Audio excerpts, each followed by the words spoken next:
ഇത് പുള്ളിലെ താമരപ്പാടമാണ്. ഇവിടെ കുറെ കാലമായി താമരകൾ കിടക്കുന്നു. പക്ഷേ ഈ താമരയിൽ ചെയ്യാത്തത് എന്താണ്? നമുക്കത് കണ്ടെത്താം. ഇതിന്റെ ഇലയിലോ തണ്ടിലോ എന്തെങ്കിലും പ്രത്യേകത ഉണ്ടാകുമോ? കൂട്ടുകാരെ, നമുക്കിന്ന് ഈ താമരയെ എന്താണ് ചെയ്യാത്തതെന്ന് കണ്ടെത്താം.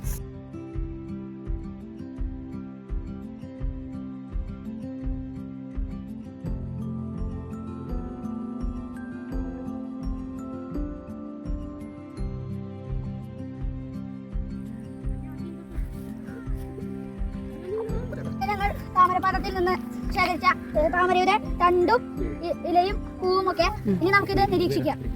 നാളെ ഈ വെള്ളത്തിൽ കിടന്നിട്ടും ഇതെന്താണ് ചെയ്യാതെയും നനയാതെ ഇരിക്കുന്നത്? നമുക്കൊന്ന് വെള്ളം ഒഴിച്ച് നോക്കിയാലോ? നമുക്ക് വെള്ളം ഒഴിച്ച് നോക്കാം. ഇതെന്താണ് തുള്ളികളായിട്ടിരിക്കുന്നത്? ഇതിൽ മെഴുക്ക് പ്രതലം ഉള്ളത് കൊണ്ടാണ് തുള്ളികളായി ഇതിൽ തന്നെ നിൽക്കുന്നത്. ഇത് തൊട്ട് നോക്കിയാൽ അറിയോ, നല്ല മിനുസമുള്ള ഇല. ഇതിന്റെ ഉള്ളിൽ ഓരോ ഓട്ടകൾ പോലെ ഒന്നുണ്ട്. ഇതാണ് വായു അറകൾ എന്ന് വെച്ചാൽ എയർ പോക്കറ്റ്സ്. ഇതാണ് ഞങ്ങൾക്ക് മനസ്സിലായത്. ഇതാണ് ഈ താമരയെ ഇത് വെള്ളത്തിന്റെ മുകളിൽ പൊക്കി നിർത്തുന്നത്. പിന്നെ നോക്കിയ അതിൽ മുട്ടുകളും തണ്ടുകളും ഉയർന്നു നിൽക്കുന്നു. അതെ, അതിന് കാരണം ഈ താമരയുടെ തണ്ടാണ്. ഈ തണ്ട് വെള്ളം എത്ര പൊങ്ങുന്നുവോ അത്രയും ഹൈറ്റില് ഈ തണ്ട് വളരും. അതാണ് ഞങ്ങൾക്ക് മനസ്സിലായത്. പിന്നെ ഇതിന്റെ ഉള്ളിൽ കുറച്ച് വായു അറകളുണ്ട്. ആ അറകൾ കാരണം കൂടിയാണ് ഈ താമരത്തണ്ട് ഇത്രയും പൊങ്ങിക്കിടക്കുന്നത്. ഇത് കണ്ടില്ലേ, ഞങ്ങൾ താമരപ്പാടത്തിൽ നിന്ന് പറിച്ചെടുത്തതാണ്. ഇതിന് നല്ല വേരുണ്ട് കേട്ടോ.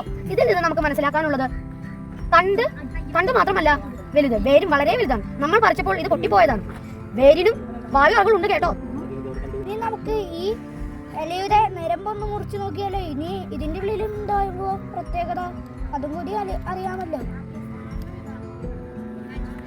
നോക്കൂ, ഇതിന്റെ ഉള്ളിലും എയർ പോക്കറ്റ്സ് ഉണ്ട്, അതായത് വായു അറകൾ.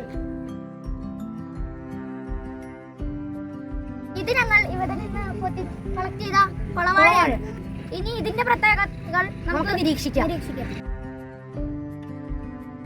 അതെ, ഇത് കുളവാഴയുടെ വേരാണ്. താമരയുടെ പോലെ അത്രയ്ക്ക് ആഴത്തിലല്ല ഇത് കിടക്കുന്നത്, വെള്ളത്തിന് മുകളിൽ പൊങ്ങി കിടക്കുകയാണ്. ഇനി നമുക്ക് ഇതിന്റെ ലീഫിന്റെ തണ്ട് മുറിച്ചു നോക്കാം. ഇതിന്റെ ഒരു വായു ഉണ്ടല്ലോ. ഇത് താമരയുടെ പോലെയല്ല, ഇതിന്റെ വേരുകൾ നാര് പോലെയാണ്. ഇത് വലിച്ചാൽ വരുന്നുണ്ട്. താമരയുടെ വേരുകൾ അങ്ങനെയല്ല. ഞങ്ങൾ വേറൊരു പാടത്തിൽ നിന്ന് ശേഖരിച്ച ആമ്പലാണ്.